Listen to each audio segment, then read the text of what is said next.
दोस्तों, यहां से अब मैं टीचिंग के डीप में जा रहा हूं।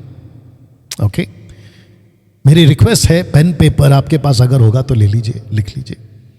अगर आपको इसकी पीडीएफ चाहिए, मैंने जो भी अभी स्लाइड रखूंगा, अगर आपको उसकी पीडीएफ चाहिए, बेस्ट है, मसीह मंथन बैठक के मेंबर बनिए।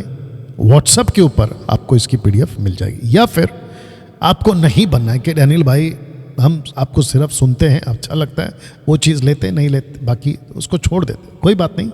777 ऑफिस नंबर पे 9982333577 इसको पॉज करके धीरे से सुन लेना और यहाँ पे कॉल करके पीडीएफ मंगा लेना, ठीक है ना। दोस्तों, आज 90% शिक्षाएं टीचिंग्स यीशु की नहीं है, कलीसियाओं में नहीं दी जा रही है, बल्कि शैतान की है।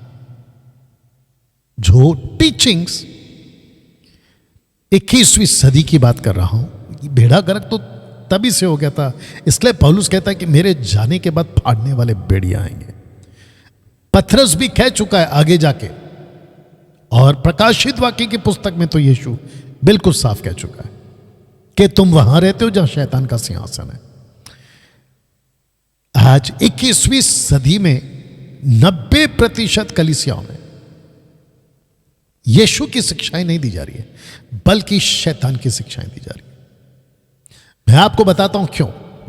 पहला वचन पढ़िए, first letter of John chapter 4 verse 1, पहला पत्री यूहन्ना की 4 अध्याय वचन 1, लिखा है कि हे प्रियो, हर एक आत्मा की प्रतीति ना करो, वरन आत्माओं को परखो कि वे परमेश्वर की ओर से है कि नहीं।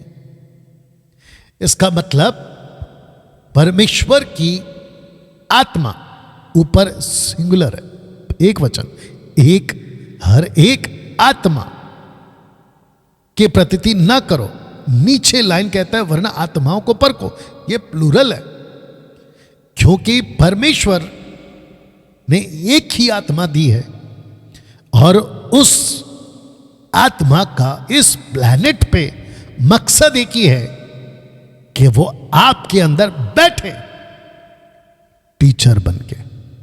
वाह, आपको सिखाने वाला। मैं वचन रखूंगा, चिंता मत करिए, आपके अंदर बैठे आपको सिखाने के लिए। लेकिन मैंने जैसे कहा कि आज ऐसा नहीं हो रहा है। बहुत सारे सेवकों ने मिनिस्ट्री को एक बिजनेस बना दिया है, कारोबार। ऑडिटोरियम बुक करना है, या चर्च की कोई जगह लेनी है,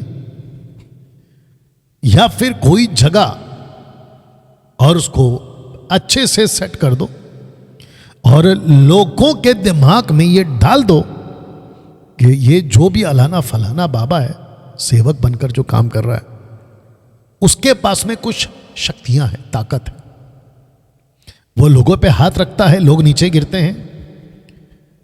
वो फूंक मारता है, ऐसा फूंक मारता है तो लोग नीचे गिरते हैं। कुछ झाड़ा फूकी टाइप भी होता है, उठा पटक होता है, और सुपरस्टिशियस टाइप कुछ कर देते हैं। झूठा चमत्कार भी बोलते हैं उसको, तमाशा भी बोलते हैं उसको, और फिर लगना शुरू होती है भीड़। ये जितनी भी बड़ी बड़ी मिनिस्ट्री है, 90% इनको मैं जानता हूं, इनकी शुरुआत 60-70 से हुई है। 60-70 से पहुंच गए 600-700 में, 600-700 से पहुंच गए 7,000-8,000 में, और आज लाखों में। You understand? एक बिजनेस बन गया है। लेकिन यीशु की शिक्षा यहां पे काम नहीं करेगी। इसलिए जीसस ने कहा है कि पेड़ की पहचान फल से होती है।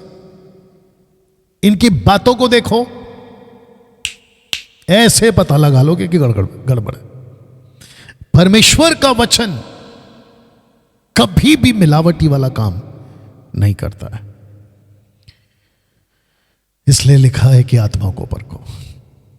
21वीं सदी की कलीसिया ने आत्माओं को नहीं परखा, वो फेल हो गए परखने।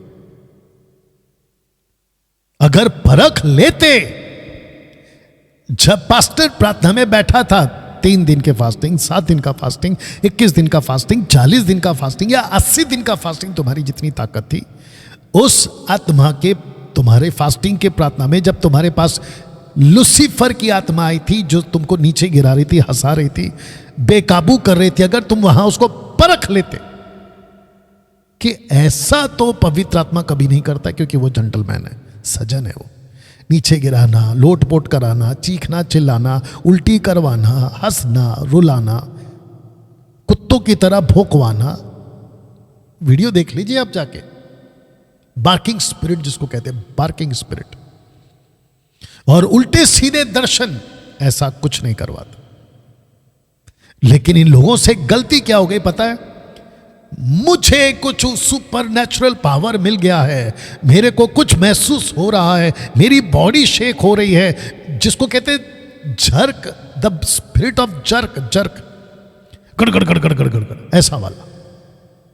खुद भी हिलते, कितनी वीडियो है पंजाब की, खुद भी हिलते हैं, दूसरों को भी हिलाते हैं, खुद भी गिरते हैं, दूसरों को भी गिराते हैं। बताइए।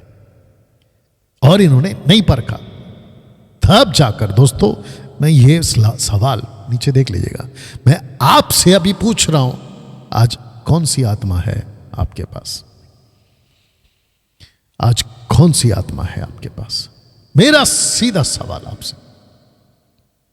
डैनियल भाई, आप दूसरे सेवकों को आलोचना क्यों कर रहे हैं? तो आपके दिमाग में से यह बात निकाल दो कि मैं किसी को नीचे गिरा रहा हूं, ऊपर उठा रहा हूं, आलोचना कर रहा हूं, क्रिटिसाइज कर रहा हूं, दोष लगा रहा हूं। इसको पहले दिमाग से निकाल दो। मैं बात कर रहा हूं शैतान की।